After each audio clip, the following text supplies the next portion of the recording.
The honourable member from Bay of Quinte. Mr. Speaker, we have devastating news today out of Bay of Quinte. Cascades, a company that has been operating a plant that's been in existence in Quinte West for 100 years, is closing its doors and axing 230 jobs because of high inflation and interest rates under 8 years of this Liberal NDP government. Now Canadians who already face high costs to eat and heat their homes have to worry about a paycheck, and people in Belleville, still reeling from a major overdose epidemic, now have to worry about unemployment.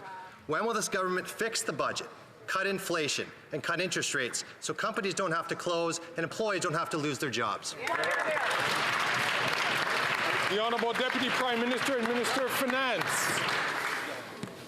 Mr. Speaker, the most important thing to every Canadian family is having a job.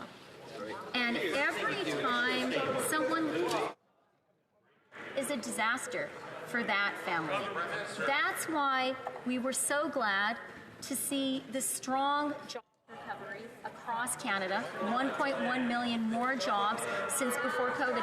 It's also why we have support in place, like early learning and childcare, like a social safety net that the Conservatives would cut.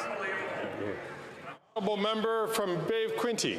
Speaker, that tone-deaf answer will give little comfort to the residents of Quinte West who have just lost their jobs. Let's give a real reality look at what's happening in Canada right now. Over the last 4 months, TD has slashed 3,000 jobs. Canadian Tire has slashed 3% of its workforce. Enbridge has slashed 650 jobs. Rona has slashed 300 jobs. Manulife slashed 250 jobs. After 8 years of this high-spending Liberal NDP government, the only job Canadians want to see slashed is that Prime Minister. When will this government fix the budget, cut inflation, and cut interest rates so Canadians can keep their job?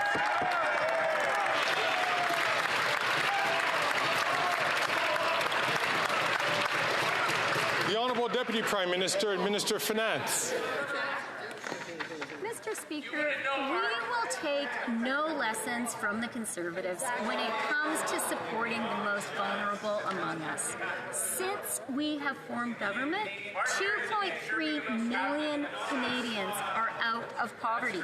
Poverty in Canada was at 14.5% when the Conservatives left office.